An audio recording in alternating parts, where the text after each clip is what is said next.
من كل ذنب وأتوب إليه لا حول ولا قوة إلا بالله العلي العظيم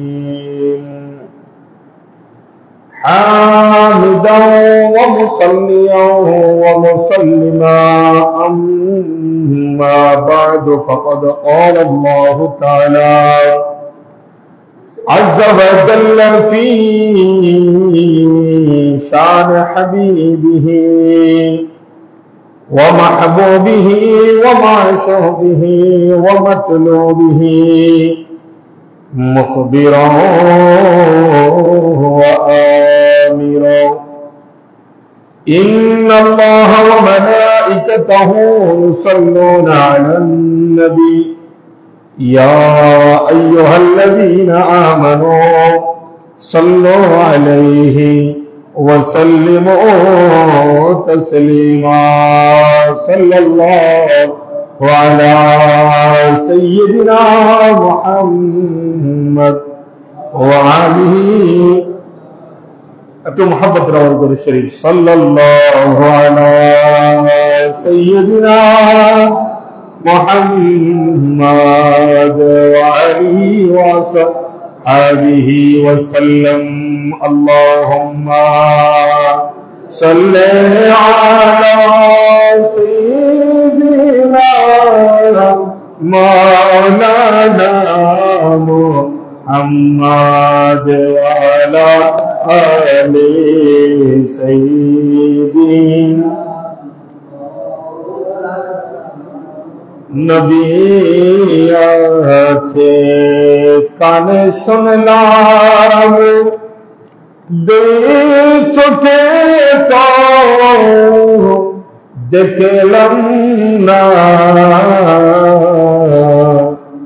নবীজিকে না দেখিয়া কবর দেশে নিও না আল্লাহ اللهم صل على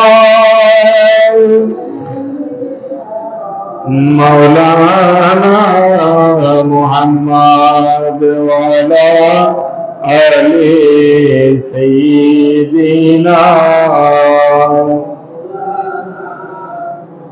حسبي ربي جل الله ما في قلبي غير لا نور محمد صلى الله لا إله إلا الله حسبي ربي جل الله ما في قلبي نور محمد صلى الله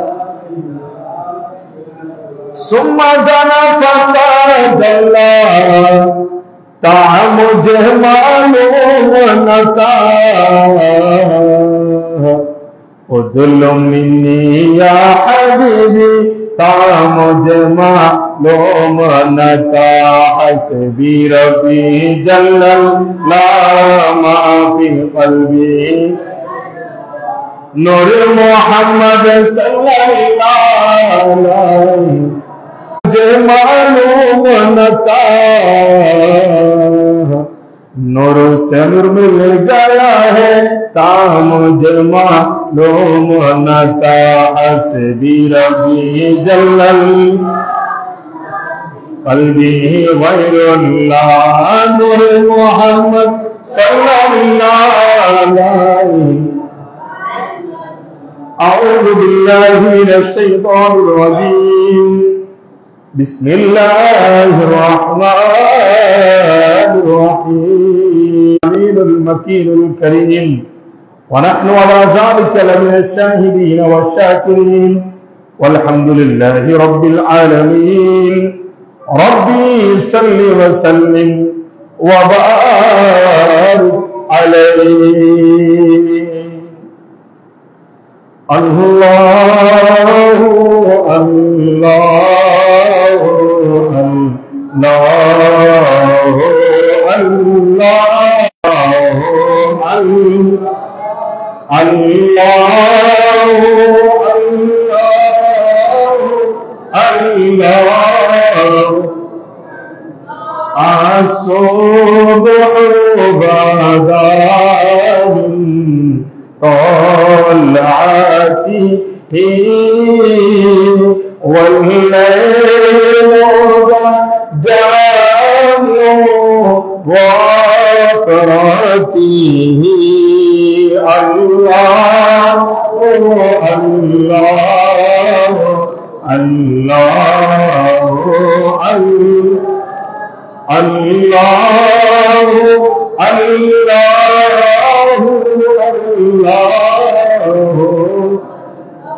جاء شجر نطق الحجر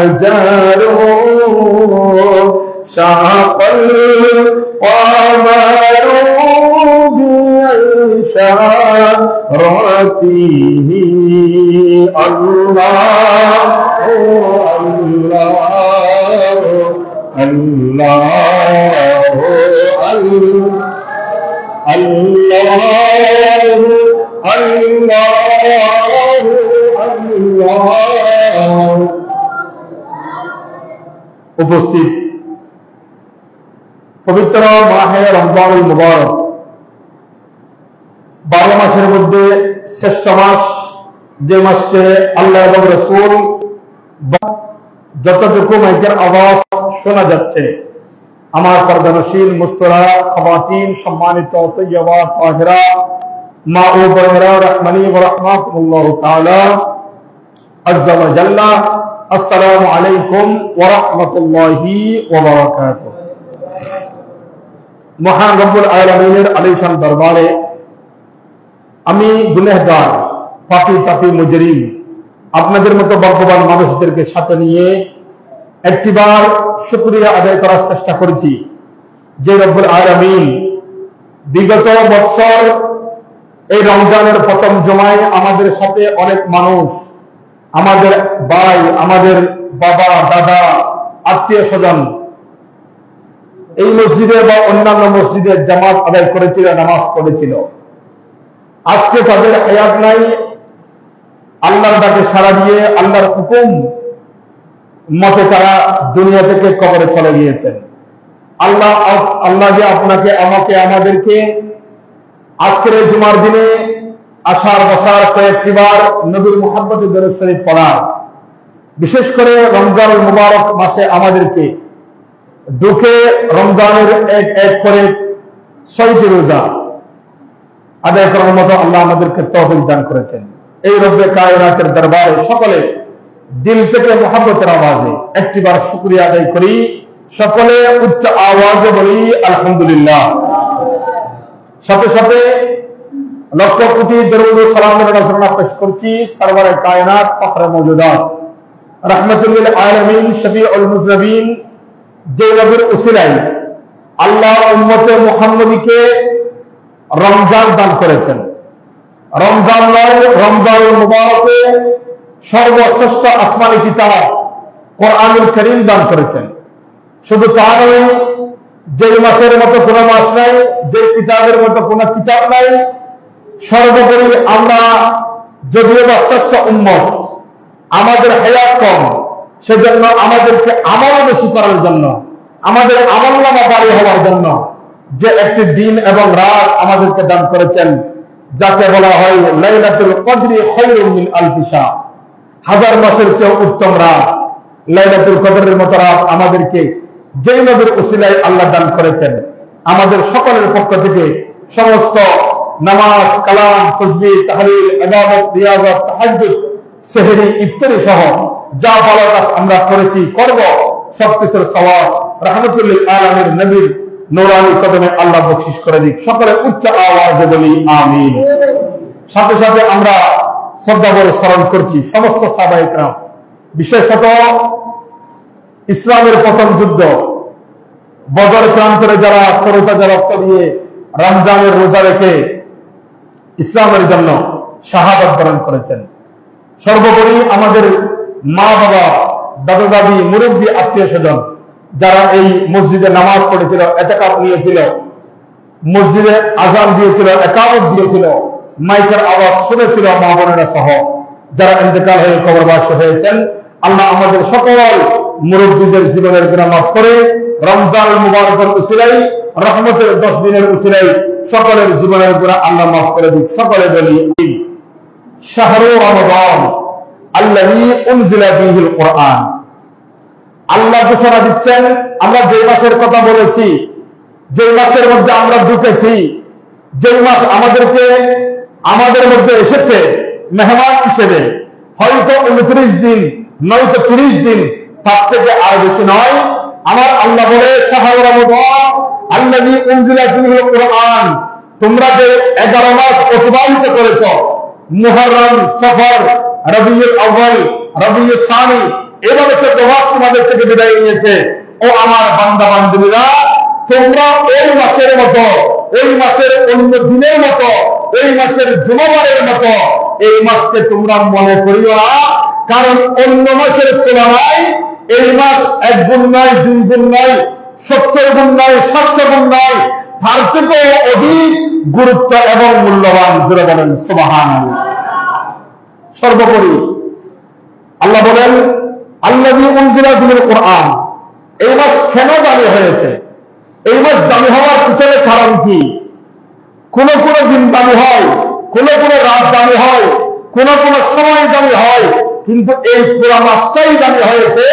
তার একমাত্র কারণ হচ্ছে এই মাসে আমি আল্লাহ রাব্বুল আলামিন আমি লৌহ মাহফুজ থেকে কোরআনুল কারীম আমার হাবিবের সিনায়ে মুবারাকায় আমি নাযিল করেছি। জোরে বলেন সুবহানাল্লাহ। এখান থেকে আমাদেরকে শিক্ষা নিতে হবে হুদাল লিন-নাস। এই কোরআন কেন এসেছে? আমাদের ঘরে মেহমান আসে, আমরা অন্য ঘরে মেহমান হয়ে যাই। কেন যাই? একজন আরেকজনকে দেখার জন্য যাই, একজন আরেকজনকে মহব্বত করার জন্য আসে। তাদেরকে আমরা কেন নিয়ে আসি?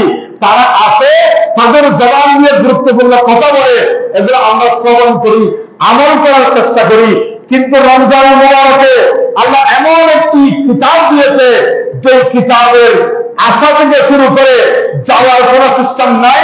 কিয়ামত পর্যন্ত এই কিতাবের সম্মান চলবে। কিয়ামতের ময়দানেও এই কিতাবের মর্যাদা হবে অন্য সব কিতাবের থেকে বেশি। যে কিতাবের সম্মান কিয়ামতের ময়দানেও চলবে, এই কিতাবের নাম হচ্ছে আল কোরআন। সুবহানাল্লাহ। জোরে বলেন। এই কিতাব আল্লাহ অন্য কোন নবীকে দেয় নাই, অন্য কোন নবীকে দেয় নাই। তা নয়, এই কিতাব আল্লাহ অন্য কোন নবীর উম্মতদেরকেও দেয় নাই। এই কিতাব নবীকে দিয়েছেন, যে কিতাব আসার কারণে রমজান এমনিত দামি আছে, তার থেকে আরো বেশি আরো বেশি আরো বেশি দামি হয়ে গিয়েছে। এই মাসে আল্লাহ কোরআন নাযিল করেছেন। জোরে বলেন সুবহানাল্লাহ। তারপর বলা হচ্ছে এই কোরআন কেন আমি নাযিল করেছি? আল্লাহ বলে দিচ্ছেন উনজিলা ফীহিল কুরআন, নাযিল করেছি কেন? হুদাল লিন-নাস, মানুষের হেদায়েতের জন্য। সুবহানাল্লাহ বলেন। এখানে মানুষের হেদায়েত মানে আপনি যদি কোরআন রিসার্চ করেন, কোরআন স্টাডি করেন, এখানে শুধু মানুষ বলতে মুসলিম নয়, হিন্দু নয়, বুদ্ধিস্ট নয়, খ্রিস্টান নয়, জুম্মা চাম্মা নয়, অন্য বিতর্কীরা নয়, যা আছে আল্লাহ আদম সন্তান করে যত মানুষ সৃষ্টি করেছে সব মানুষের হেদায়েত আছে। একটিমাত্র গ্রন্থ, এই গ্রন্থের নাম হচ্ছে কোরআন, যে কোরআন এই মাসে এসেছে। জোরে বলেন সুবহানাল্লাহ। এখানে শুধু মুসলিমদের জন্য নয়, শুধু আমাদের ধর্মের জন্য নয়, প্রত্যেক ধর্মের যে হেদায়েত, প্রত্যেক ধর্মের মানুষের জন্য কোনটা ভালো কাজ কোনটা মন্দ কাজ সবকিছু আছে এই কোরআনে। এই কোরআন এসেছে এই মাসে। কোন মাস? যে মাস রমজান মাস। জোরে বলেন সুবহানাল্লাহ। তারপর বলা হচ্ছে ওয়াবাইনাতুম মিনাল হুদা ওয়াল ফুরকান, আমি আল্লাহ এই কিতাবকে স্পষ্ট দলিল তথা হেদায়েত ও মীমাংসার জন্য পাঠিয়েছি। সুবহানাল্লাহ। আমি হেদায়েতের জন্য পাঠিয়েছি, ঠিক আছে, স্পষ্টভাবে দলিল পাঠিয়েছি। তারপরে বলা হচ্ছে আমি এই কিতাব মীমাংসা করার জন্য পাঠিয়েছি। মীমাংসা মানে কি? এখানে আপনি দ্বীনের কথাও পাবেন, ধর্মের কথা পাবেন, ইসলামের কথা পাবেন, রাজনীতির কথা পাবেন, আপনি সমাজের কথা পাবেন, রাষ্ট্রের কথা পাবেন, সমাজনীতির কথা পাবেন, স্বামী স্ত্রীর কথা পাবেন, মা বাবার হকের কথা পাবেন, ভাই ভাইয়ের হকের কথা পাবেন, জায়গা জমির মীমাংসার কথা পাবেন। এমন সাবজেক্ট নাই যেটা কোরআনে নাই। এই কোরআন আল্লাহ আমাদেরকে দিয়েছে নবী মুস্তাফার মাধ্যমে। জোরে বলেন সুবহানাল্লাহ। তাহলে এটা যেমন তেমন মাস নয়, এটা রমজান মাস। এই রমজান মাসে আল্লাহ কোরআন নাযিল করেছে। কোরআন নাযিল করে আল্লাহ আমাদেরকে এর ফল ভোগ করার জন্য আল্লাহ আমাদেরকে সুযোগ দিয়েছে। জোরে বলেন সুবহানাল্লাহ। সালাতুন ইয়া রাসূলুল্লাহ।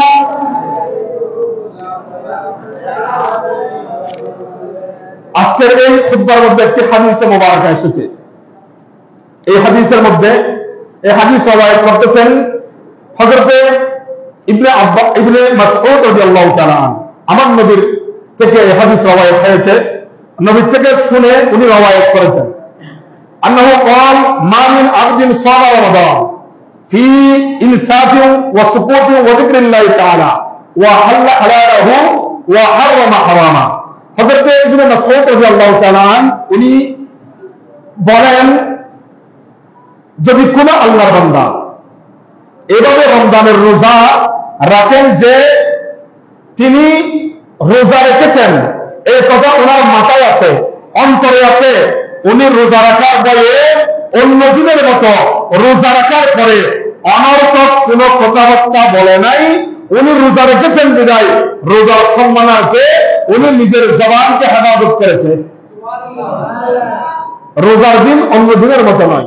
যদি এটা আজকের জুমাবার, এটা শাবান মাসের জুমার মতো নয়, এটা রজব মাসের জুমার মতো নয়, এটা অন্য দিনের, এটা রমজানের জুমার সাথে অন্য দিনের জুমার সাথে মিল নাই, রমজানের শনিবারের সাথে অন্য সপ্তাহের শনিবারের সাথে মিল নাই।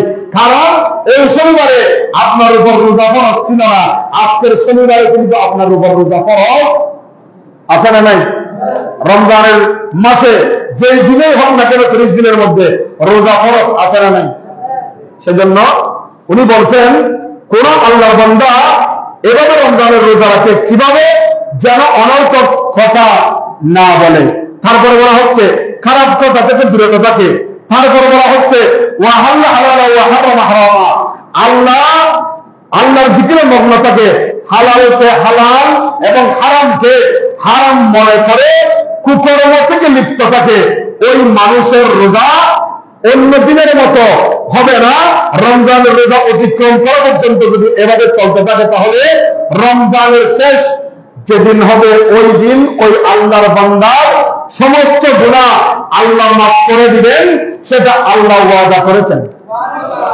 কি কি? সামান্য কাজ অন্য দিনের মতো দোয়া বই রাস্তা বই জেলে দিন অতিবাহিত করেন, ইনতেন বাসি হালাল হালাল হারাম হারাম ইন একদিন বাঁচিয়ে রে রমজান মাসে ওই দূরে দিতে আল্লাহর কাছে এই বান্দাদের গুনাহ আই রমজানের শেষের দিন একদিন মাফ করে দি। বান্দায় রমজানের যেদিনে 30 দিন যাবে, 29 দিন যাবে, যেদিনে শাওয়ালের ঠান্ডা হবে, এই বান্দায় ঈদুল ফিতরের নামাজ তুলে দেবে, একদম সোনা মাসুম বাচ্চার মতো গুনাহ মাফে সোনা একদম নাবালকের মতো, যেদিনে আগে বালেকেই কোনো গুনাহ নাই এমনি মানুষের মতো। আর লম্বা তফরির নয়, আমি সংক্ষেপ কথা। রমজান মুবারক আমাদের কাছে কিছু কিছু জিনিস নিয়ে আসে, কিছু খুশির বার্তা। তার মধ্যে আমরা রমজানকে গ্রহণ করি কিভাবে? সেহরির মাধ্যমে। কিসের মাধ্যমে? রমজানকে আমরা গ্রহণ করে নিই সেহরির মাধ্যমে। আচ্ছা বলেন তো এই সেহরি কিসে গ্রহণ করে? জিহ্বা। সেহরি হয় নীতি দিয়ে রে, জিহ্বা দিয়ে খায় না ভাই। ইবো হাদিস শরীফ সন্দেহ বহুদি আমার নবী বলেন হাদিসে পাবে, আমার উম্মতেরা সেহরি গ্রহণ করে, সেহরি গ্রহণ করে জিহ্বা দিয়ে, অর্থাৎ রোজা গ্রহণ করে জিহ্বা দিয়ে, আবার রোজা খুলে তাও দিয়ে ইফতার কি দিবেন আমরা। এই রোজা খোলা এবং বন্ধের জন্য জিহ্বাটাই একমাত্র হাতিয়ার। খনিকা যদি গড় গড় করলে দরজা ভাঙিয়ে পানি দুপুর গড় সাজা লাই, খনিকা ফোন করবে না, খনিকার ক্যাপাসিটি নাই। যিনি রোজা রাখছেন উনি জানে, যার জন্য রেখেছেন উনি জানে। সেজন্য রাসূল করিম সাল্লাল্লাহু আলাইহি ওয়াসাল্লাম হাদিসে পাকের মধ্যে বলেছে, আমার আল্লাহ আমার উম্মতের জন্য যা ইবাদত দিয়েছে তার মধ্যে কিছু কিছু ইবাদত একটা নেকি করলে 10টা নেকির সওয়াব, একটা নেকি করলে 70টা নেকির সওয়াব। হয়তো আল্লাহ চাইলে একটা নেকি করলে শাশ্বত নেকি তার আমল নামায় দিতে পারে। সুবহানাল্লাহ বলেন। কিন্তু রোজার ব্যাপারে আল্লাহ কতগুলা দান করবে সওয়াব এটা লিপিবদ্ধ করে নাই। যেমন আল্লাহ বলেছেন আস-সাওমু লি ওয়া আনা আজজি বিহি, রোজা আমার জন্য, এর প্রতিদান আমি দিব। আমার বান্দারা যা ইবাদত করে, আমার নবী বলে আমার উম্মতের যা ইবাদত করে, নামাজ পড়ে, রোজা নামাজ পড়ে, হজ করে, যাকাত দেয়, ফিতর দেয়, দান করে, সদকা করে, বিবাহ করে, ছেলে মেয়ের দেখাশোনা করে, যা ইবাদত আছে সব কিছু তাদের লাভের জন্য, এগুলো আমার জন্য না। নামাজ আমরা বলি কি জন্য? নামাজ হাদিসে পাকের মধ্যে আছে আসসালাতু মিফতাহুল জান্নাহ, নামাজ বেহেশতের চাবি। আমরা জান্নাতে যাওয়ার জন্য নামাজ পড়ি, এটা হাদিসে পাকের ভাষা। আমরা ভালো থাকার জন্য খাবার খাই, আমরা ভালো থাকার জন্য ঘুমাই, আমরা নামাজ পড়ি জান্নাতে যাওয়ার জন্য, হজ করি ফরজ হয়ে সেজন্য, এগুলো সব কিছু নিজের জন্য। আল্লাহ বলে আদম সন্তানদের মধ্যে একটি ইবাদত আছে, সেটা তাদের জন্য নয়, সেটা আমি আল্লাহর জন্য। সেটা কি? সেটা হচ্ছে আস-সাওমু লি ওয়া আনা আজজি বিহি, রোজা বান্দা তুমি আর আমি, এটার মাঝখানে কোনো পার্টিশন নাই। রোজা তুমি রেখেছ, কার জন্য? তোমার জন্য নয়, সেটা আমার জন্য। সেটার পুরস্কার কে দিবে, কতগুলো দিব, কোথায় দিব, কখন দিব কেউ জানে না। রোজা আমার জন্য, এর পুরস্কার শুধু আমি আল্লাহ দিব। এটা কি 7 গুণ দেব, নাকি 70 গুণ দিব, নাকি 700 গুণ দিব, নাকি তোমার ধারণার বাইরে দেব, এটা কেউ জানে না, এটা আমি আল্লাহ জানি। সুবহানাল্লাহ।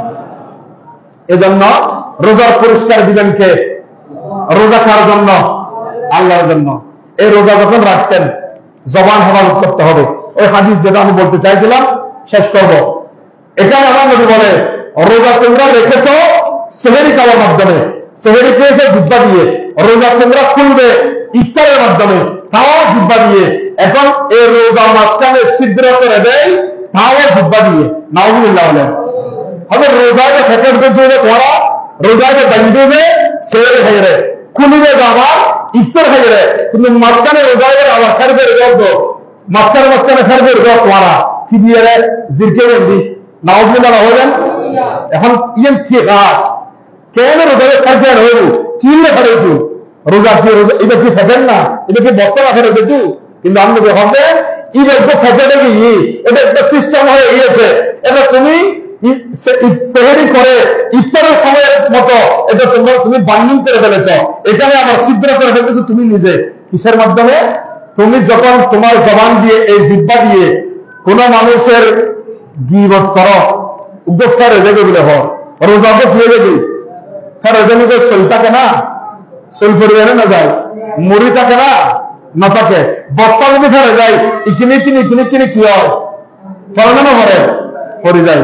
হবে প্রত্যেকটা গীবত যদি রোজা রাখি হবে উপহার করে দিল, আবার একটা মিশ্র কথা হইল, এবার আবার উপহারে গিয়ে আবার একটা খারাপ গাড়ি দিল আর উপহারে গিয়ে, তাহলে রোজায় করবে যে রোজা যদি রোজা রাখি বার্গ করে, গালাগালি করে, গীবত করে, সিটিং করে, চুরি করে, এবার রোজায় কি রোজা এফারবে জেবি।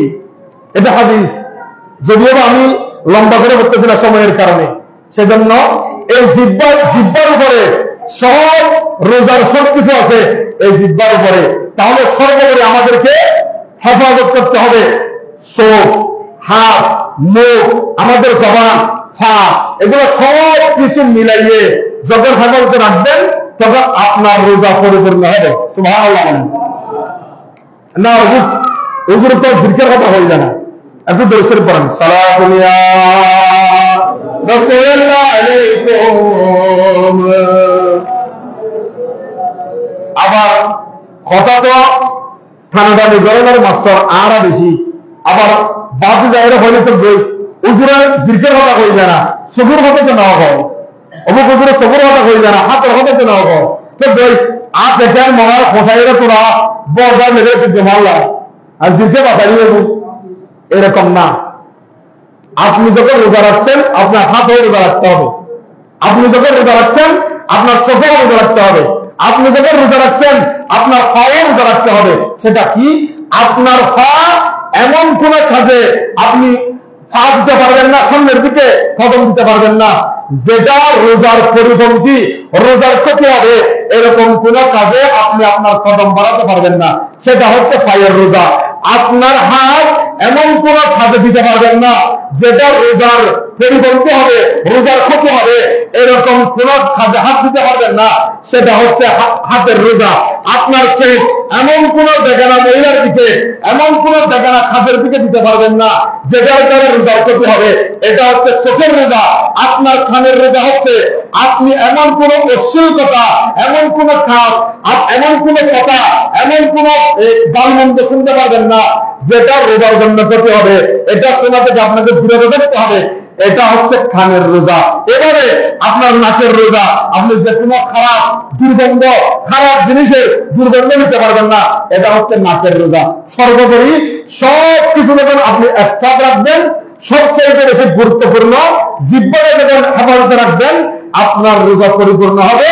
30 দিন রোজা শেষ করার পরে শাওয়াল মাসের প্রথম দিন যখন আপনি ঈদুল ফিতরের জামাত করতে যাবেন, তখন আপনি হবেন সমাজের মধ্যে শ্রেষ্ঠ, গুরুত্বপূর্ণ, নেককার, গুণামুক্ত একজন বান্দা। ওই বান্দা হিসেবে আল্লাহ আমাদেরকে এই 30 দিন রোজার মাধ্যমে খাটিয়ে দিয়ে ওই 1 তারিখ আমাদেরকে মাসুম হওয়া, বেগুনা হওয়া, গুনাহ মাফ করানো আল্লাহ তৌফিক দান করুক। আমিন। ওয়া আখিরু দাওয়ানা আনিল